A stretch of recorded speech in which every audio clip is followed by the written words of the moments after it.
Kat and Jess Talk the Best, where we're going to be talking about IMDb's top 250 movies from April 12th, 2018. My name is Kat. And I'm Jess.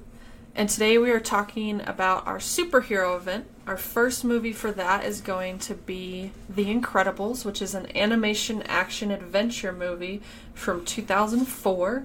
This has an 8.0 on 587,638 votes.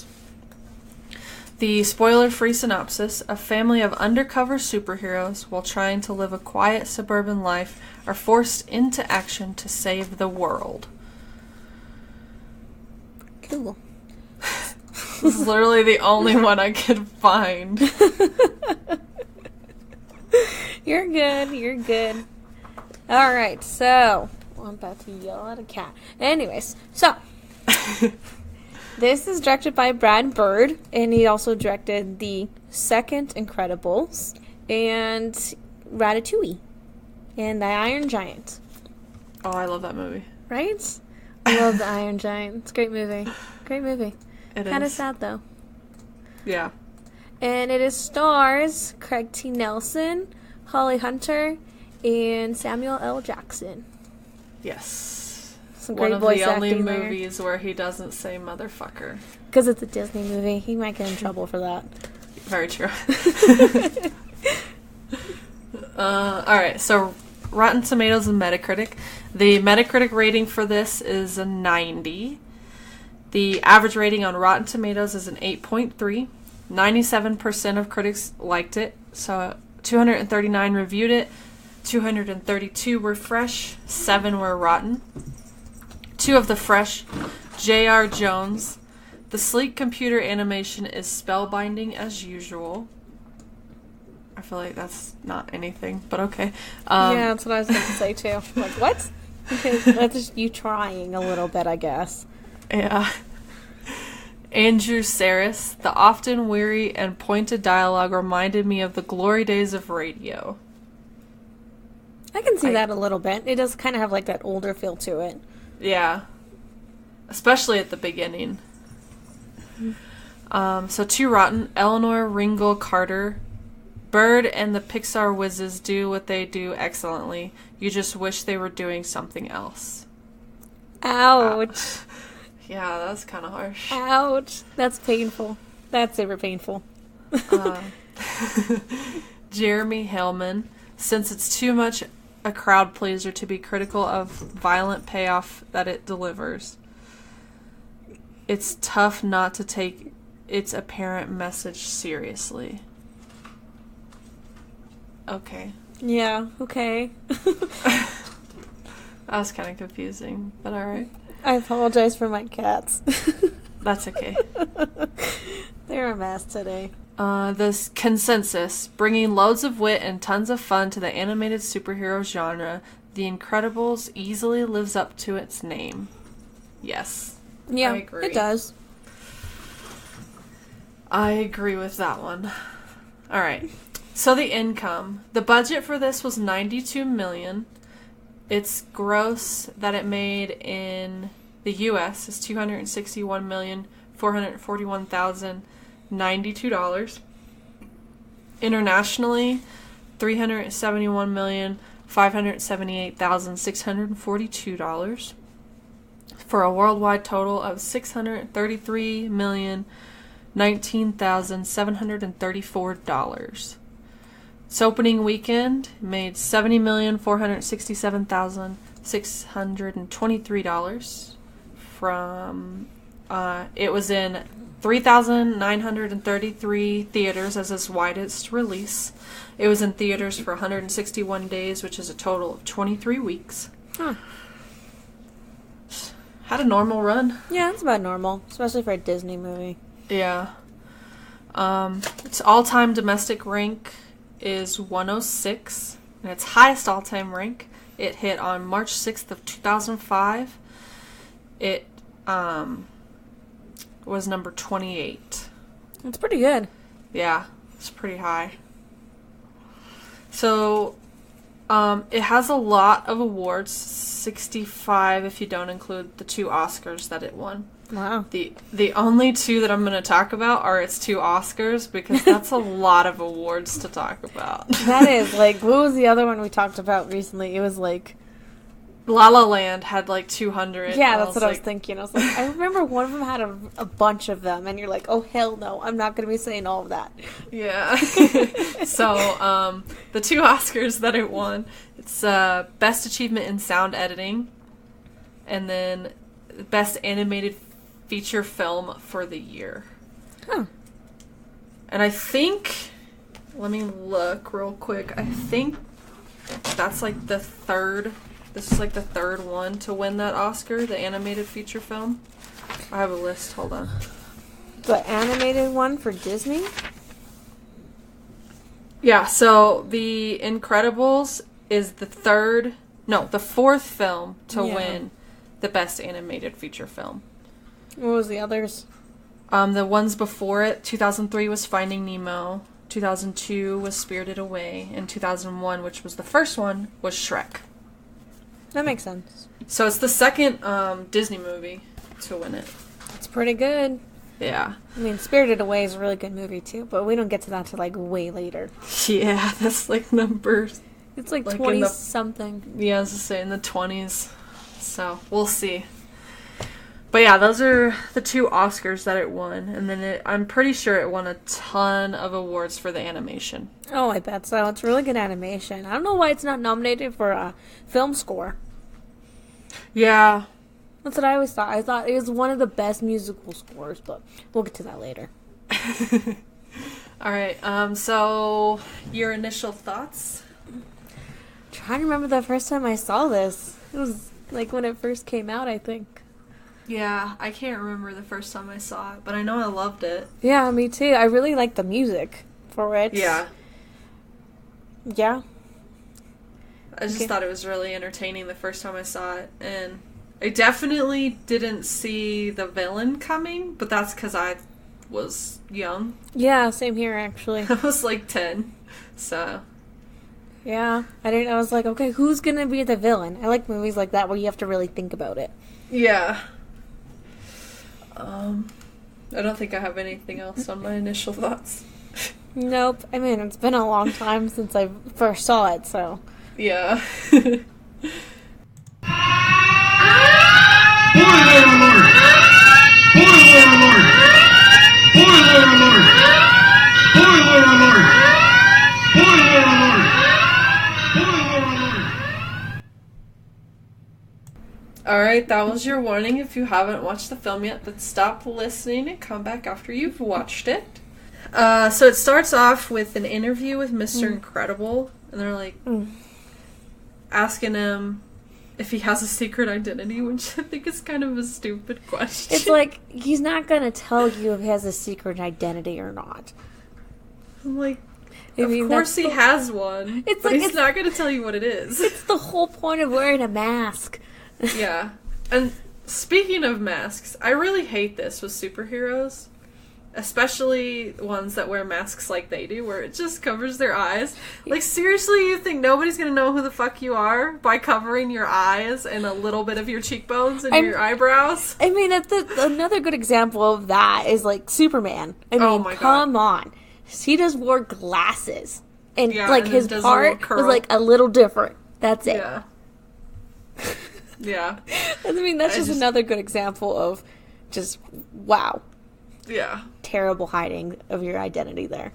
It is. I mean, okay, Clark, we know you're Superman. We're not that stupid. Well, I mean, Superman's a butthead anyway, so. Very true.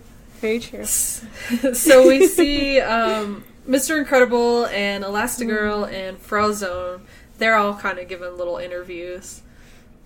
Just talking about being superheroes, pretty much. And she's like, I'm like one of the only few women out there being a superhero and everything. You gotta be with the big boys. Yeah. That's what I liked about her. What do you think? I go to the grocery store in my Elastigirl uniform?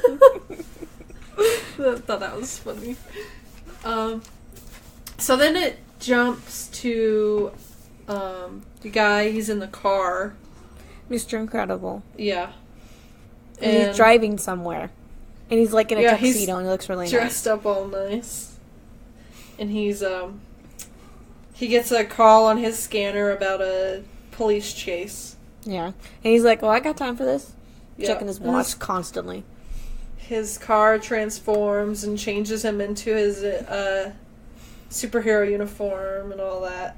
So he tries to intercept the police chase, but this woman walks out on the street and stops him because her cat is stuck in a tree. Yeah. That part always cracks me up.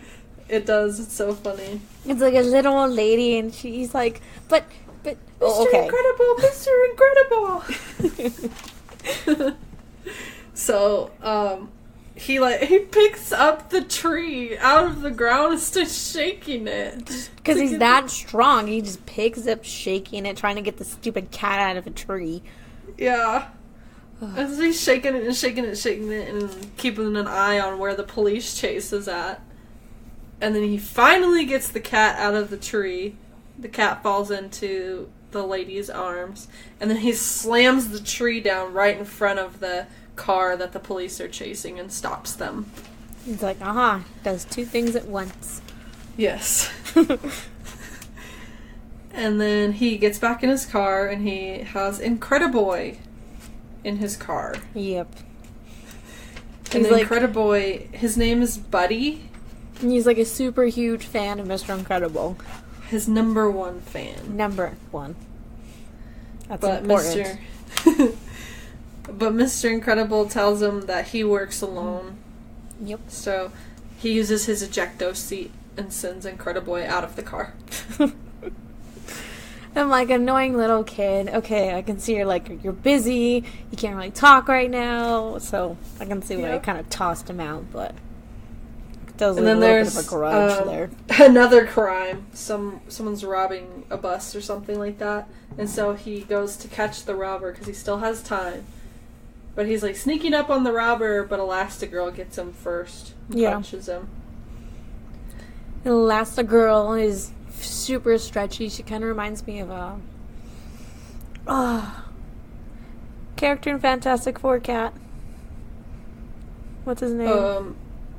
Mr. Fantastic. That's not his name. But he's the stretchy guy. Yes, you know what I'm talking about. Reed Richards. Thank you. I couldn't think of it. Yeah, that's his name. But yeah, she has the same powers as Reed Richards. And also, Plastic Man from Yes. DC. That's right. But so, they kind of have a little flirting session. And he's like, well, what are you doing later? And she's like, I have prior engagements. And then she zips off with her long arms. Yep. And then Frozone zips by, which is a Freezy guy.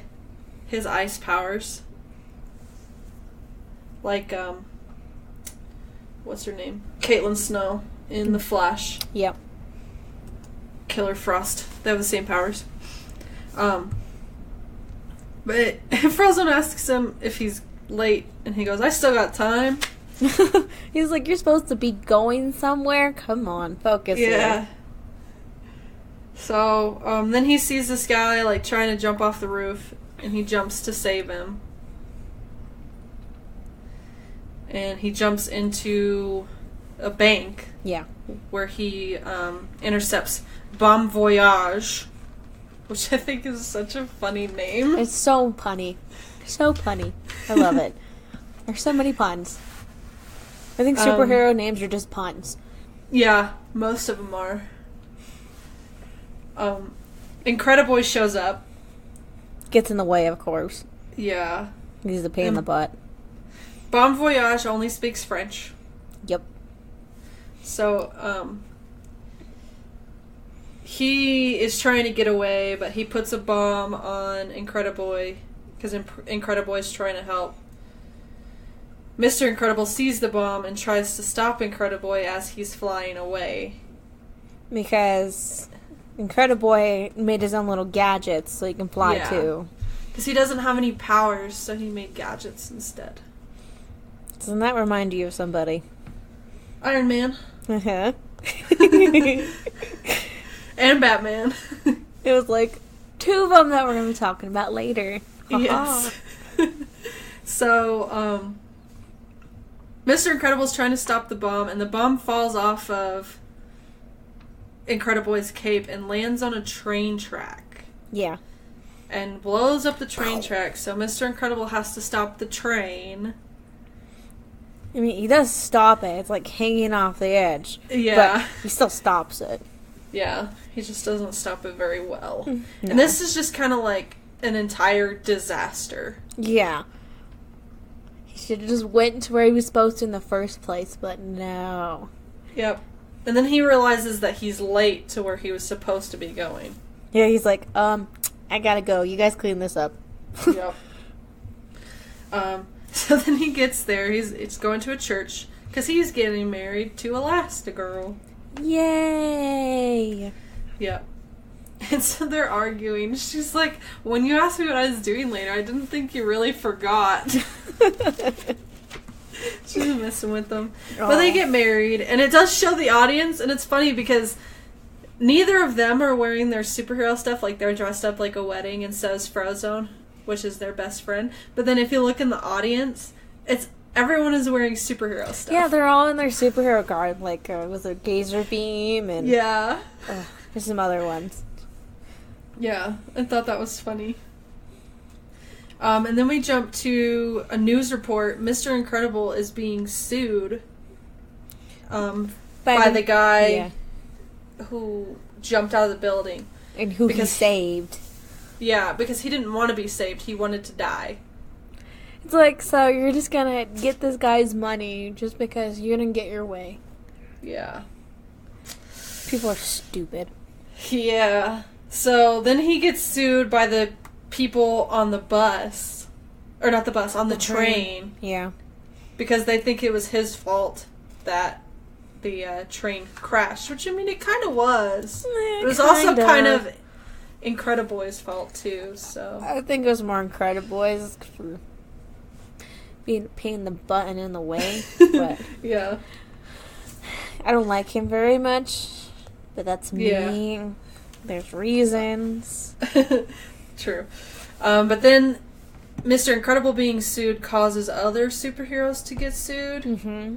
And then the superheroes have to go into hiding and retire, and it's just this whole big fiasco. Yeah, they have to go underground pretty much. And have to go back to their, secret identities. And that's the only identity they get to have. Yeah. And then it shows 15 years later, and we see Bob Parr, which is Mr. Incredible. He is now an insurance guy. Works in claims in an insurance. And he's much fatter and more miserable. Yes. And he's talking to this old lady and saying that he can't help her. But then his wife calls him and says that they're finally unpacked and she's giving the baby a bath. Little Jack. Yep. And then he hangs up with his wife, and then he very quietly tells the old lady how to get what it is she needs to get help from the insurance company. Yep. And then, of course, that gets him in trouble, doesn't it? Yeah. Boss comes up all mad. Which is funny because the guy that voices this character, the boss, is also the guy in, he's in The Princess Bride. Yep. Wallace Shawn, also known as Vicini in Princess Bride. Mr. Inconceivable.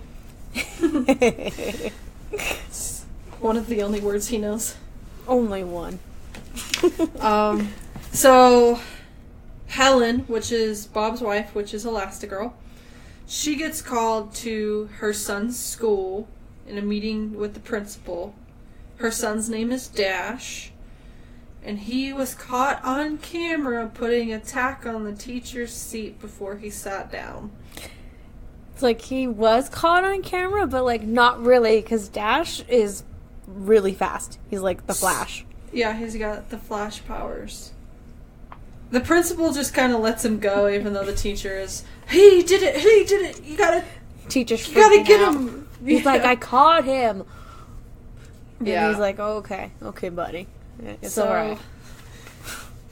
Dash and Helen are in the car, and they're heading to pick up Violet, which is his older sister, but they're having a conversation about what just happened, and he's in trouble because he wants to use his powers, but he can't because they're in hiding.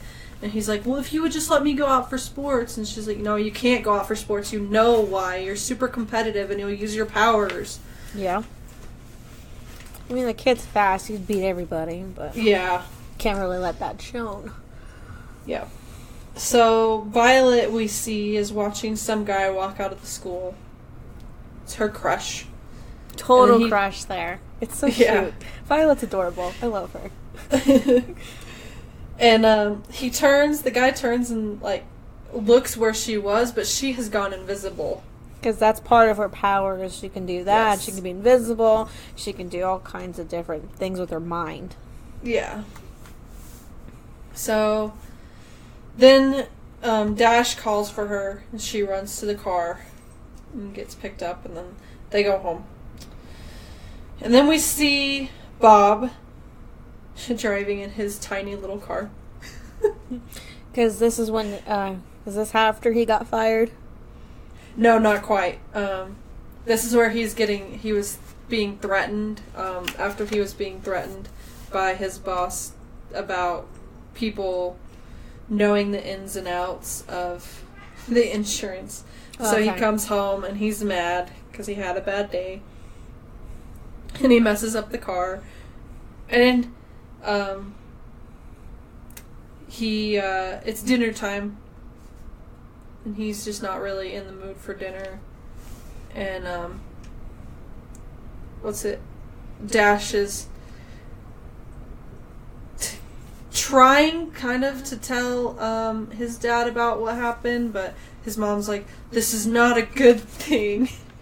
And he's like, and Mr. Incredible's like, how fast did you think you were going? And he's like all excited about it and everything. But he's like cutting the steak so like hard that he breaks the plate and cuts the table. And he's very strong, so I can see that happening. Yeah. And then, so he goes and takes the steak away and gets a new plate. And he's not in there. He's in the kitchen. And then the kids start fighting. The kids are fighting, and Dash is running around the table, and then Violet uses her force fields to stop him. I mean, if you're in a superhero family, I'd be using my superpowers against my brothers, too. So, I agree. I would. So then Bob is reading the paper, and he sees that, I believe it's Gazer Beam is missing? Yeah. And he's kind of upset about that because Gazer Beam is one of his friends from the good old days. And then Lucius stops by, who is also Frozone. That's his. They're going bowling. Yes. And he kind of gives a little demonstration of his powers because Dash enjoys it. Yeah. So, instead of going bowling, they're really just sitting in their car listening to the police scanner, waiting to hear something to go stop a crime. And Frozone's like, I really wish that we would just go bowling like our wives think we're doing. He's like, let's do something, like, let's go bowling. Let's quit sitting in the car and listening to the police scanner. Yeah. But then they hear something on the police scanner, and it's... Yep. Is it they first hear about a robbery, but then Frozone's like, no. Then they hear about a fire. Yeah, it was a fire. So they go to the fire. And they save some people. Frozone can't use his powers because there's no moisture in the air because the building's on fire. Yep. And Mr. Incredible doesn't seem to understand that. He's like, how can you run out of ice? Yeah. So he smashes through a wall into a jewelry store. Yeah. And he stands up. And it looks like they're robbing the jewelry store. Yeah, because they're wearing, like, black masks, and, like, black...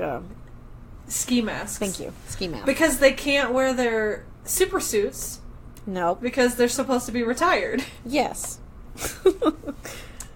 So the alarm at the jewelry store goes off, and the police show up.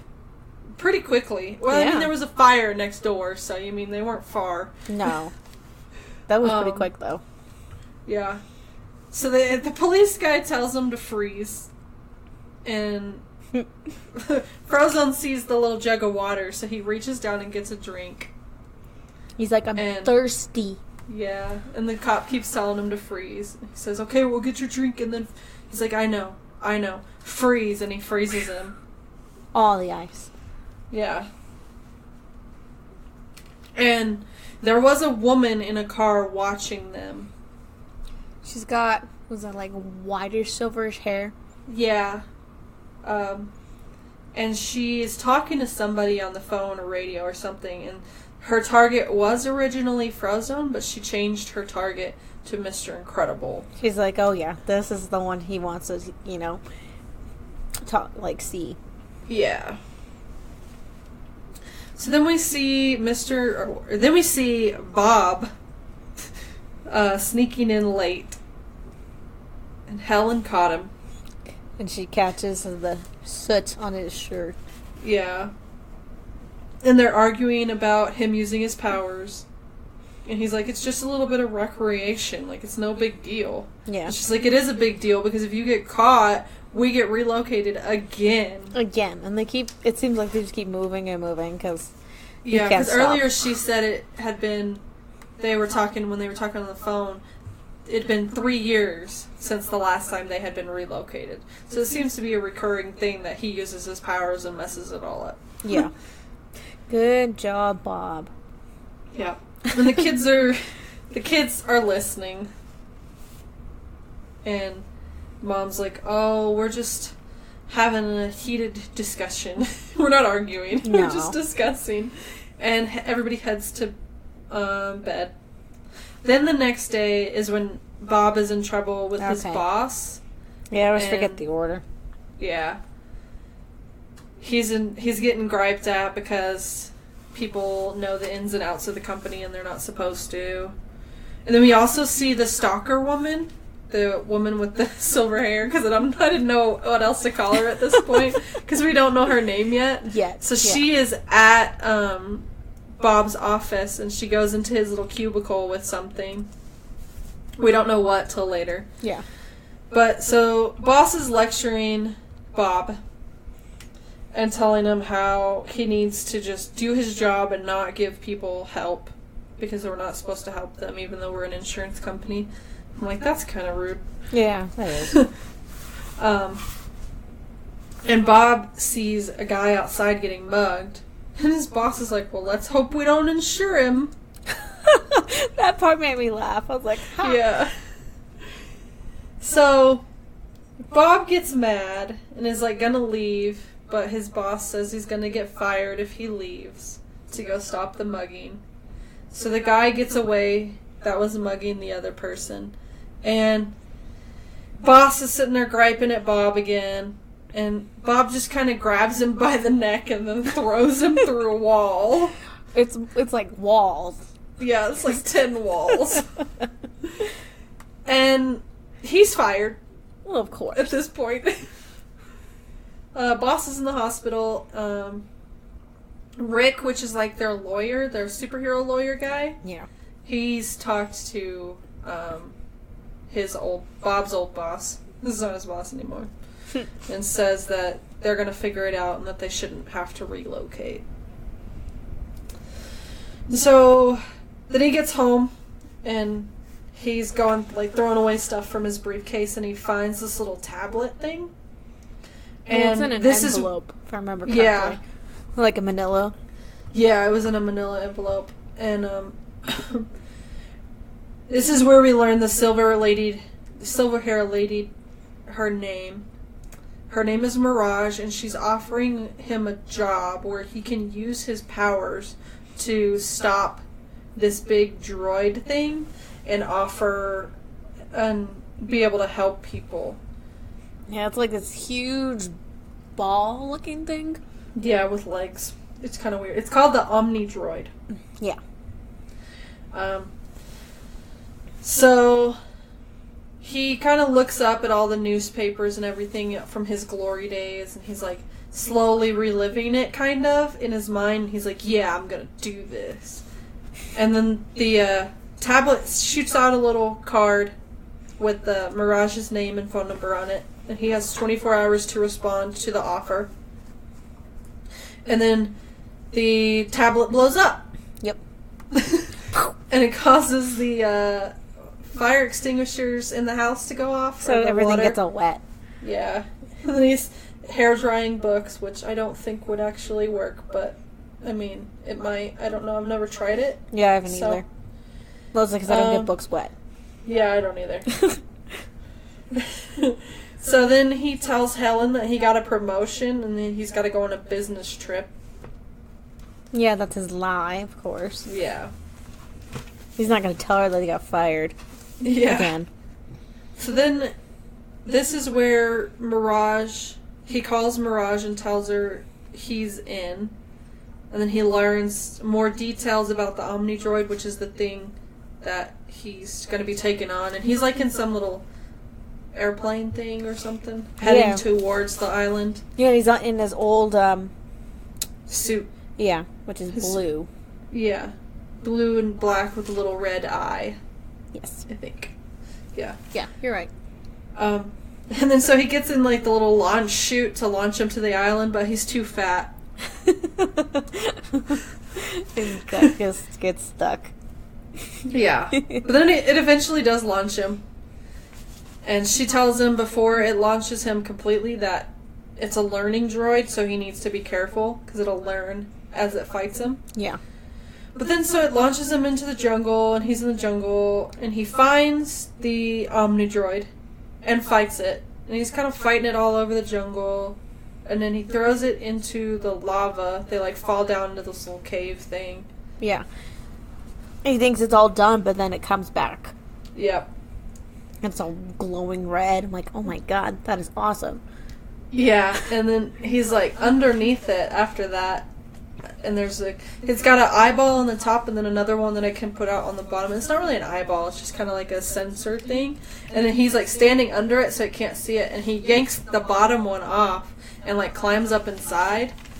And then the thing starts impaling itself. And that's the only thing that really can hurt it is itself. Yeah. So he learned that. But it takes itself out. And there was a bird camera thing watching him. Yes. And there was the bad guy was watching the cameras. And he's kind of impressed. He says, invite him to dinner. So then they're at the dinner and she's saying how he did a good job. And then that if they need him again, that they'll give him a call. And he got paid pretty big money. It was like 3 times his annual salary that he was making. Yeah, I think that's what she told him. Pretty big payday. So then he's back at home, and it's kind of a good mood montage. Like he's super happy with himself. He got himself and Helen a new car. He's working out. Working out a lot. They're getting busy a lot. Oh yeah. But he realizes his suit is torn. He sees his suit is torn. So he takes it to this lady named Edna Mode. Edna Mode. And she's the cutest little lady. She's like very short, black bob hair, just like very feisty and sassy. Yeah. So she's gonna repair his suit, and she's like, "Oh, I'll repair this one, but I'm gonna make you a new one too." He's like, "This is no." He's like, "Well, what about? Why didn't you add like a cape?" And then she just like went off on him. No capes, like a whole rant about capes, like a rant that can put some of my rants to shame. It was a beautiful rant. I was like, wow, well, it makes sense. No capes because, they get caught on things or they get the superheroes sucked into, jet engines. Yeah. Yeah. So she says he's going to make him a new suit by the time he gets his next assignment. So then Mirage calls, and she has a new assignment for him. And Helen picks up the phone and is listening, and she doesn't really hear the whole entire conversation. She hears the tail end of it, and so she thinks that he's cheating on her. Yeah. because it's a woman talking. And so she's doing that thing where she's kind of guilt-tripping him. Being like, another business trip. It's classic guilt trip. Yeah. Like, wow, bravo. And so we see him on the plane heading to his assignment, and he's got his new suit on. It's red. It's red now. Yeah, with a yellow circle-y thing with an eye in the middle. Yeah. That's circle-y thing. Yeah. It's a little circle-y thing. I like your descriptions. They're great. So he gets to the island, and Mirage tells him that there'll be a conference at 2 detailing his assignment. Yeah. Then it jumps back to Helen, and she's just kind of doing some housework and stuff, because she's pretty much retired. Like, she doesn't really do anything with her powers other than stuff around the house. Yeah.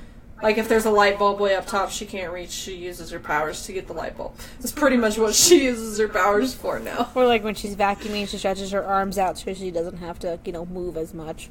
Yeah. She's vacuuming down the hall, and she's, like, vacuuming next to the door where Bob's office is.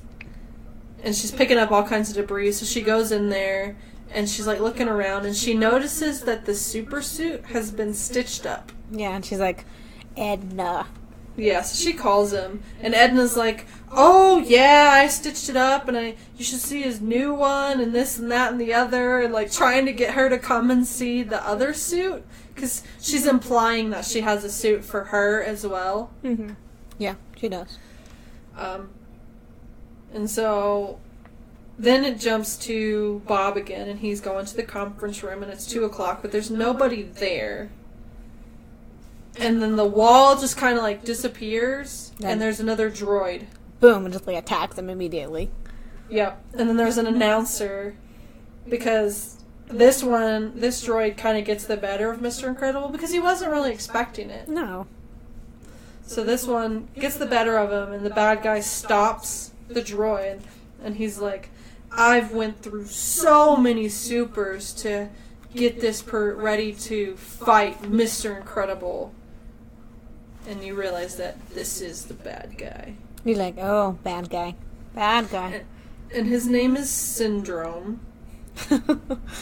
It's a black and white. Yeah, black and white with a big S. With a big S. Like, not like Superman-sized S, like from crotch to the neck S. It's a huge S. Like, he's super proud of his S. It's like, okay, tone it down a bit. Yeah, and he tells Mr. Incredible what he's been doing. Like, he's been building these droids and building them to take on supers. So he hires the supers to come take out these droids, and improves the droids as the supers either take them out or take out the supers. Yeah, and so he's just having them all fight each other. And in this part he tells them how he gets all this money. Yeah. Because he builds all these weapons and he sells them to different countries. Yeah. So he uses his little gadget thingy to kind of freeze Mr. Incredible, and then he's like giving his little montage, and then accidentally throws him across the island. Yeah. But he sends a bomb after him, and the bombs follow him, and lands in the water with them, and Mr. Incredible realizes what it was, so he swims away as fast as he can, but the bomb blows, and blows him into a cave. Yeah. And that's where he finds Gazer Beam's body. It's a skeleton at this point. Yes. And he sees that before he died, he's laser beamed something into the wall. Kronos. Yeah. And then Syndrome sends a tracker to find Mr. Incredible to see if he's dead or not.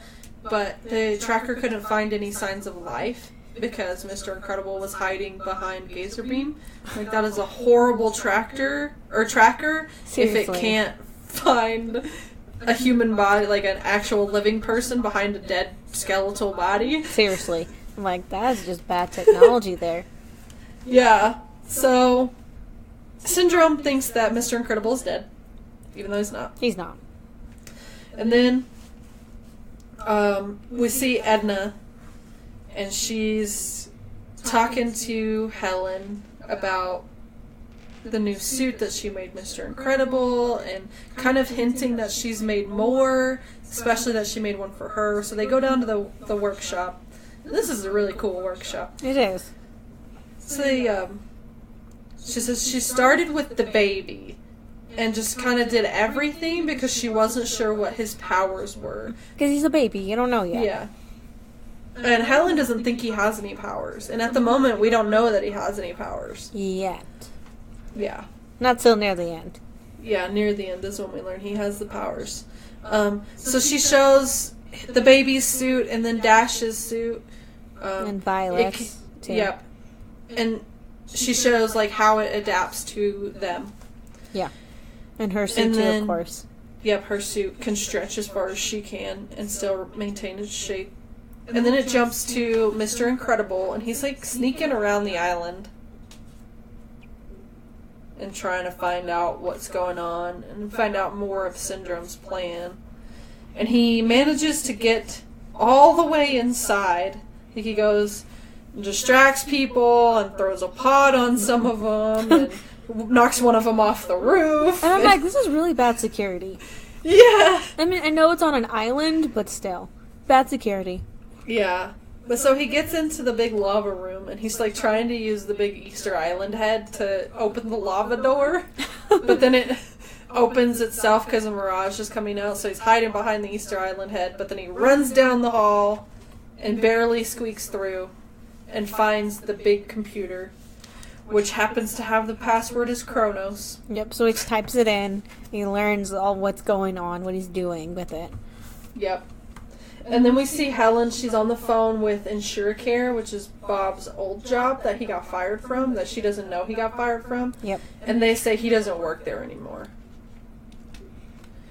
And then it jumps back to Bob, and he sees that droids have been taking out all these supers. Like, you see a list, like, it just keeps popping up pictures with different droids and different supers, and which one terminated which one, and all this and that and the other. And then he types in Frozone and Elastigirl, and it says Elastigirl's location is unknown, but Frozone's location is known. Yeah. Which is probably a good thing that they don't know where Elastigirl is. Yeah.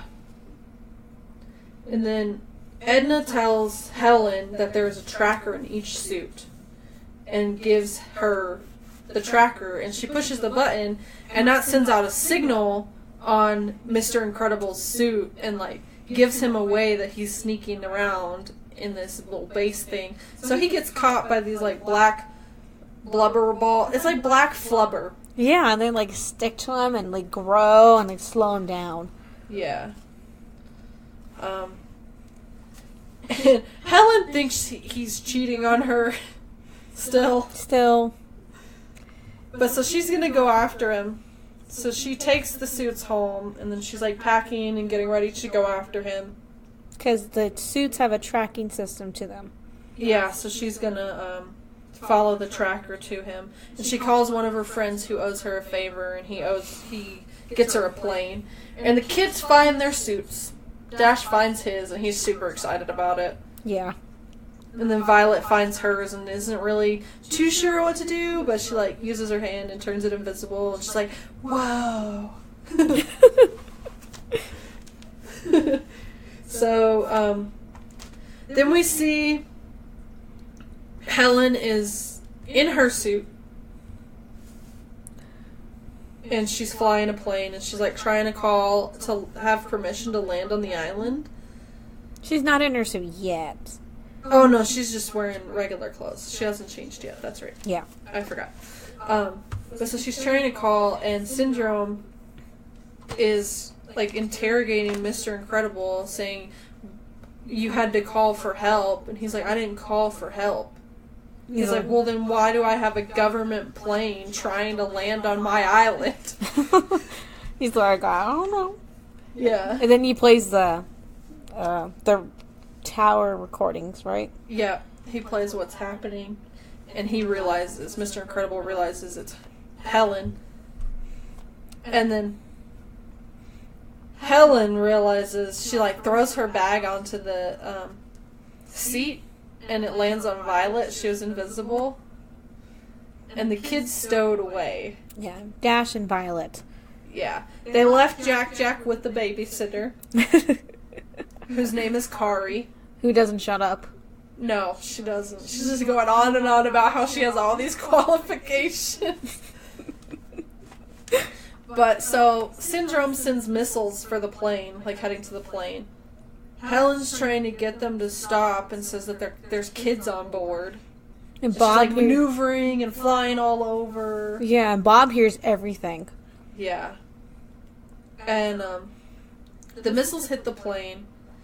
Helen was trying very hard to get Violet to use one of her force fields around the plane. Yeah. But she hadn't been using her powers, so she couldn't do it. Because she wasn't confident enough in her ability to make a force field that big. So the plane blows up, and the kids are falling, and Helen is falling, but Helen catches the kids and then becomes a parachute. Which I think was so cool. Yeah. It's like... And Mr. Incredible thinks his family is dead. Because, I mean, all he heard was that, you know, her calling them off, and then there's a confirmed hit on the plane. So he thinks his family is dead. He's devastated, of course. I mean, your family dies and you're listening to it. Yeah. That's... It's not the best thing in the world to hear. No, definitely not. So, Mr. Incredible's angry. He catches he's trying to catch Syndrome, but Mirage pushes him out of the way. So he catches Mirage and says he's gonna crush her. Yeah. And Syndrome's like, go ahead, whatever. He's like, I don't care. And she's like, really? But Mr. Incredible can't do it. Nah. 'Cause she's innocent. She didn't know. Because when she heard that the kids were on the plane, she wanted to stop the missiles. Yeah, because she actually has a heart. Yeah. So then, Helen and the kids are like freaking... Well, the kids are freaking out in the water, and Helen's trying to stop them from freaking out. So she makes herself into a little boat and dashes the little motor. And they just kind of motor themselves all the way up to the island. Yeah. And they're both beat by the time they get there. Well, yeah. I mean, and then Violet's not doing anything. She's just sitting on her mom. So... Yeah. So they get up to the island, and then they find a cave, and Helen says that she's going to go look for Bob, and that Violet is in charge. And she gives them masks, too. Yep. Says that their identity is their, prized possession. They can't give it up. Even though the mask doesn't really cover anything, yeah. But we'll not go there.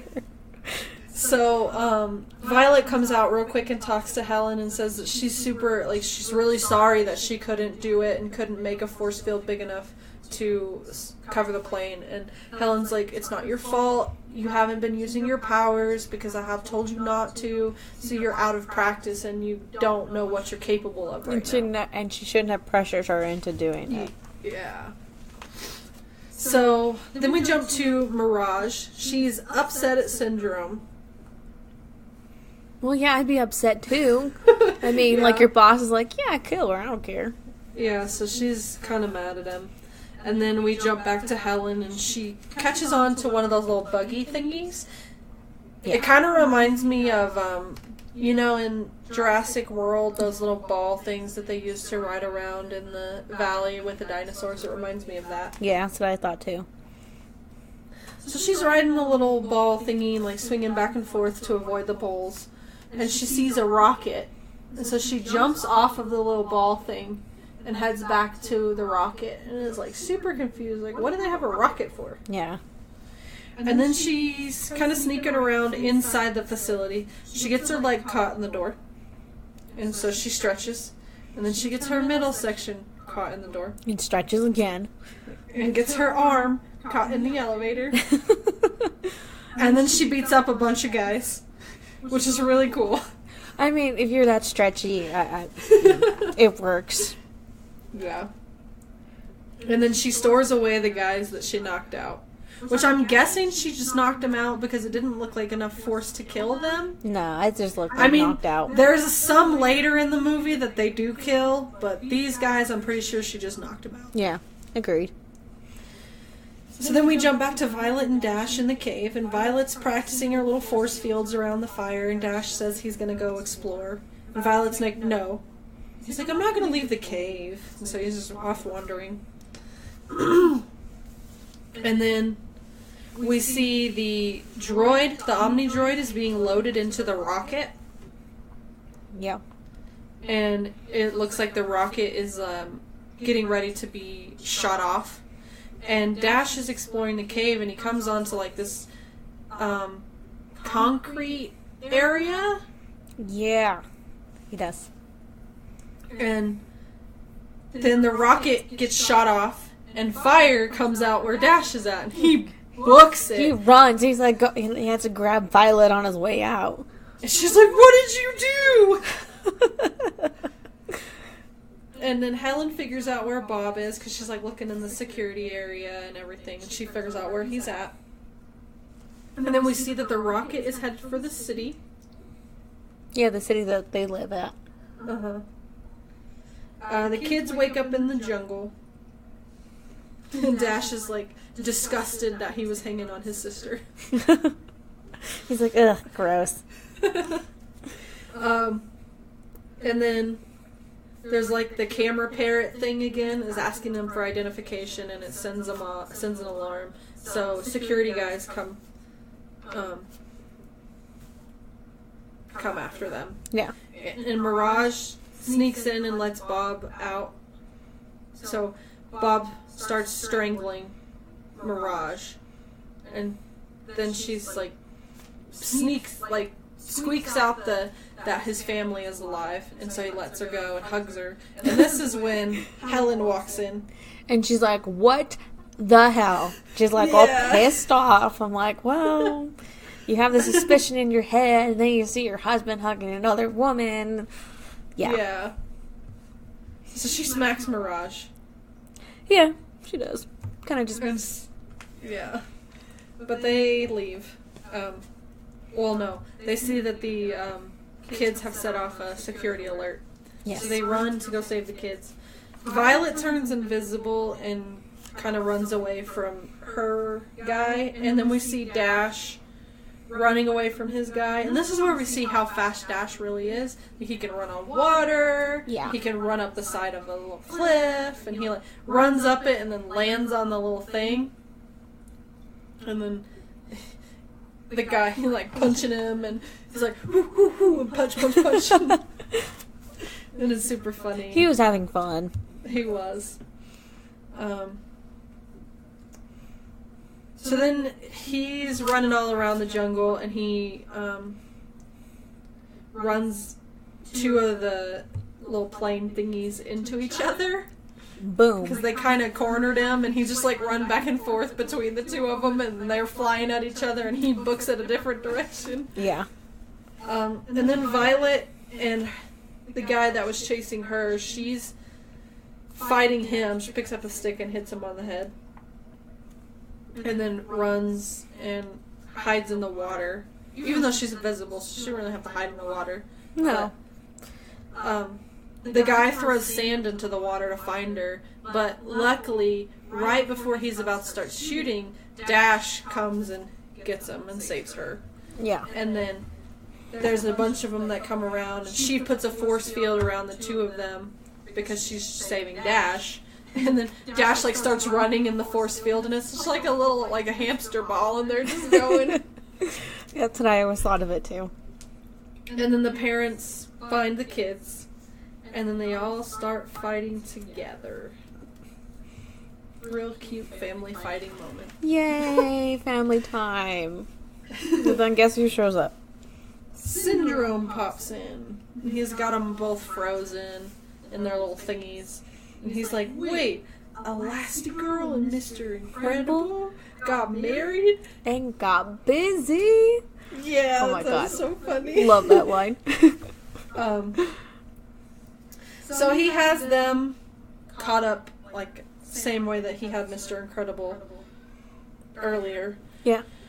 And then we see that the ship has landed in the city. And this is where Syndrome reveals his plan that he has the remote to stop the robot, and he's just going to kind of sneak in and stop the robot, and he's going to be the big hero, and then he's going to make everybody heroes so that the normal thing is to be heroes. He's like, so no one will be super. Yeah. I'm like, man, you got some grudges. You gotta let that go. Yeah. That's what I thought. Like, let it go. Yeah. Just listen to Elsa. Let it go. Sorry. So the robot wakes up and starts terrorizing the city. Yeah. And then we see Violet. Mr. Incredible's like giving a little apology and everything, and Violet just kind of uses her force field to roll out of the entrapment thingy. And then she's like, as heartfelt as all this is, let's get out of here. She's like, okay, you're done. Let's go. Come on. We got things to do here. So they're all running to try and find a way to get back to the city. And they find the guards in their little van, and they're kind of celebrating already. And Mr. Incredible takes them out, and then they take a rocket, because there's nothing else to use. Yeah, so they take the other rocket. Which Mirage helps them with. Yes. Then we see Frozone. He's kind of taken on the, trying to stop the robot as best as he can. Or no, not yet. Not yet. Frozone is at home. He's looking for his super suit, and his wife's yelling at him, "Why do you need your super suit?" Because they're going on a date night. Yeah. That entire little part is like one of the best parts in the movie. It is. It's so great. And we never actually see Frozone's wife. Never see her, but she's got like the most sassiest part ever. She does. And the most She's memorable part. So then, Syndrome shows up at the city and starts taking on the robot. But he made the robot too smart. It learns that he has the remote. Yeah. That's controlling it. And so he knocks the remote away from, like, he gets it off of Syndrome and then throws Syndrome across the city. Yep. Like, knocks him out. So we see the Incredibles. They are heading to the city in the rocket, and the rocket like falls away, and it's the little plane thingy, and Mrs. Incredible is holding on Wasn't it? to the van. Yeah, it's a van.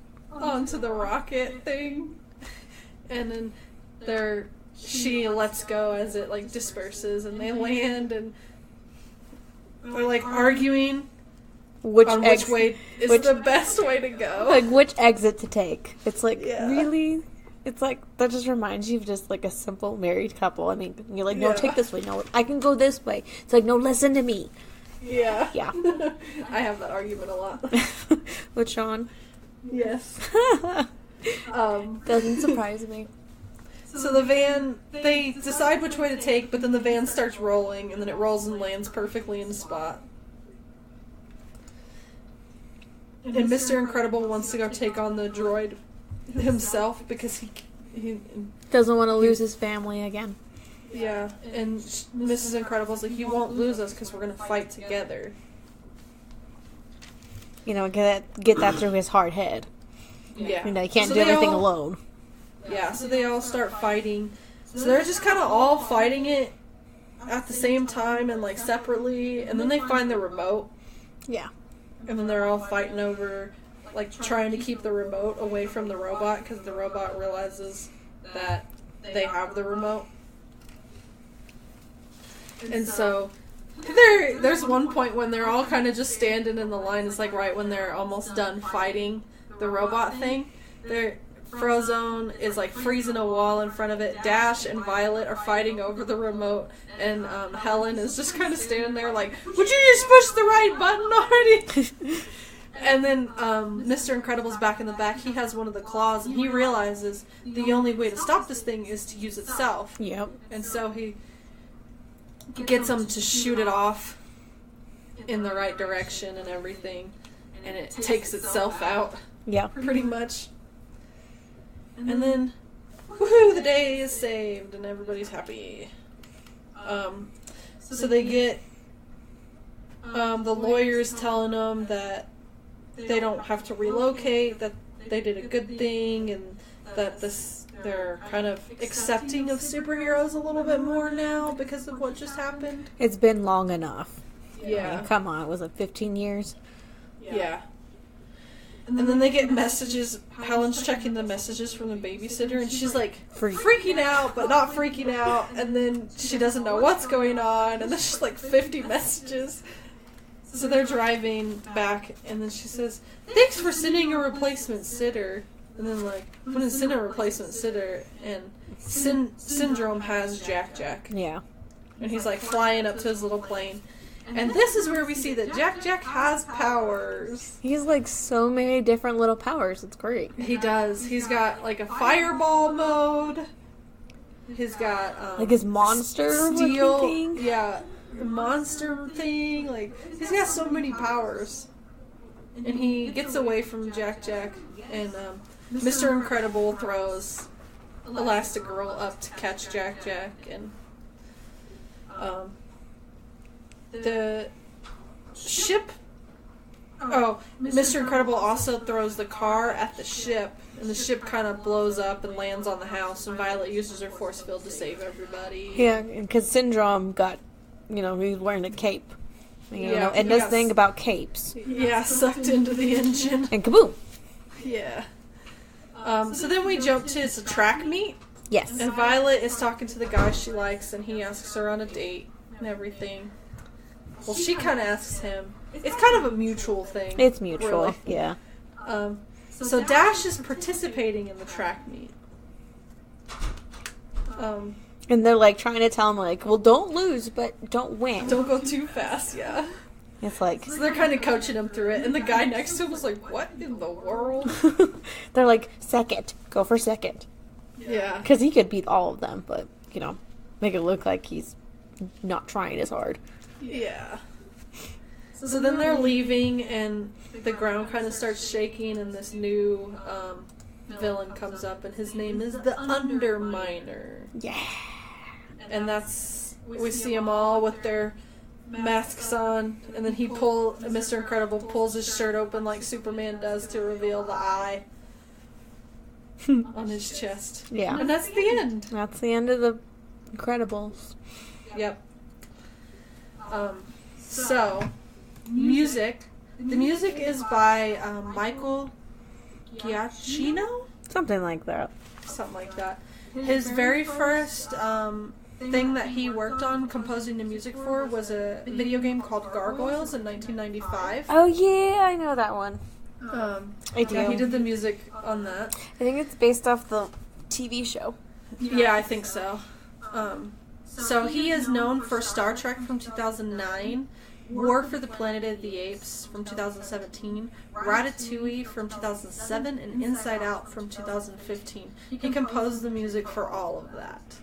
It makes sense. Yeah. And then he also has won an Oscar for Best Achievement in Music Written for Motion Picture Original Score. He won for Up in 2009. That's a good musical score. Yeah. And Up's on our list, too. Yeah, it is. Quite a ways ahead, but we'll get there. So there is a second one, and it just came out. It did. We had to wait 14 years. 14 years. It's like I've done my waiting. Yeah, and I've only had the chance to see it once. I saw it in theaters, and it was really good. Yeah, same here. But it pretty much picks up right where the second one, or right where the first one left off. So they fight the Underminer. And then, instead of Mr. Incredible getting the job of being the superhero, it's Elastigirl. Elastigirl. She gets to be the superhero, Doesn't and her Mr. Incredible suit has to change? stay home and take care of the kids. He's Mr. Mom. Yeah, Mr. Mom. And he has no idea what to do with Jack's powers. Because Jack's he's learning all these different powers he has, because he can go into different dimensions and all this different stuff. And it's oh my god, this is crazy. Yeah. You think just a normal baby is tough to deal with, but a baby with superpowers, yeah, Yeah, that's worse. And I don't really want to talk about the second one too much because I think I want to do it for superhero event next year. I'm good with that. So we'll just leave it at that one. It's a really good one, and it's a good sequel. It sucks that we had to wait so long, but it is definitely a really good sequel. It's worth the wait. Yeah. I liked it. I liked it a lot. Yeah, I did like it a lot too. So, trivia, what do you got? Alright, here's a couple trivias. I'm trying to think, where was it? Let's see, where is it? I was looking for it. I found it. Where is it? Here it is. So, Edna Mode was based on this actual costume designer. Her name was Edith, actually. Edith Head, and she'd been working on over hundreds of movies for over 50 years. So they based Edna's character on her. That's cool. Yeah. And Syndrome, if you look at a picture of Brad Bird, the director, they look really similar. That's funny. Where was the other one I really liked? Oh, and this is the first Pixar movie to be set through a human's perspective. All the other ones are either toys or animals or monsters, you know. Bugs Life. This is Bugs. Bugs. So, yeah. Yeah, so that's kind of cool. I didn't even think about that. Yeah. After this, we get quite a few in the human's perspective, but... Yes, and this one was not nominated for an Oscar for its music. Like, it was the first Pixar one not to be nominated. And I'm Which like, is kind of crazy. And I'm like, what? This is like some of the best music Pixar has ever come out with. Yeah. I know. It's annoying. And it was only written by one person. Weird, right? Because most movies are written by, like, a team of people. No. It was just all one person. I believe that was Brad. Yeah, the director wrote it. Because he had come up with this idea for, like, years and years ago. And he'd been working on other movies, but this is his baby. It is. So, yeah. I think that's all the trivia. Okay. So, favorite line. Oh, man, there's so many. Where do you want to start? Hey, no force fields. Nice. I love that one. When they're fighting. The little boy that's always sitting outside waiting for Mr. Incredible to come home. Mr. Incredible asks him what he's waiting for. He goes, I don't know, something amazing, I guess. Edna. She's been working with supermodels. So she says, supermodels. Nothing super about them. Spoiled, stupid little stick figures with poofy lips who only think about themselves. That's a good one. Yeah. Luck favors the prepared. Mm-hmm. See, now you respect me because I'm a threat. I wrote so little I can't tell what's a quote and what's not. I have one I was looking at while you're looking for your other ones. Okay. It's Mr. Incredible. He's like, I feel like the maid. I just cleaned up this mess. Oh, yeah, that was a good one. Oh, this one is my absolute favorite. Frozone's wife has the best line of the entire thing. She does. Great or good, I am your wife. I am the greatest good you are ever going to get. I love that line. Oh, that's one of my favorites. God, she's just... You don't see her, and yet she has the best lines. Yeah. And then my last one, no school like the old school. Those two old guys. Yeah. I think that's all I got. Yeah. I mean, so you took most of mine. That's Sorry. okay. Yeah, I'm just looking... Oh, what is it? Oh, it's Syndrome's the one he's talking about how he's like, you got me monologuing. Oh, yeah. That's a good one. Because he's just going off, and he's like, wait a minute. Classic. Yeah, that one's a good one. So what do you think? I'm game. I really like Frozone's wife's line. Agreed. I love hers. Okay. So. That's it. Greater good. I'm your wife. I'm the greatest good you're ever gonna get. I think we can all agree on that. Yeah. Okay. So our rating, what'd you give it? I give it a solid 8. Solid 8. Music, some of my favorite musical score, like, of all time. It's amazing. Yeah. It's action-y, but, I'm not a big fan of action, but it's just enough that it doesn't irritate me. Plus, it's a cartoon. Yeah. So, and it's a superhero one. It was really hard for me to pick a superhero one, remember? Yeah. I couldn't think of any. Just pick. I was like, what about The Incredibles? And I was like, oh, that's right, there's a superhero movie. I'm like, yeah, let's do it. Yeah. It's got really good voice actors in it, too. It does. Samuel L. Jackson, Craig T. Nelson, what's his name? What is his name? The guy that plays Syndrome. Oh, yeah, I don't know his name, but I know who you're talking about. Yes. Oh, I always forget his name. Jason Lee. That's who it is. There you go. I love his voice acting. Yeah. Yeah, I think this is great. There's not really much, like, off the top of my head, I can't really think of much that's wrong with it. I just can't give it a 10 because it's not perfect. Agreed. But yeah, I gave it an 8 as well. Sweet. So, I think that's all we've got for this one. Yeah. Okay. So our next one for our superhero event, our second movie, is going to be one of my favorites, which is Batman from 1989. Yep. And so that one will be out next. Yeah. Catch you for that one in just a few minutes. Okay. Bye. Bye.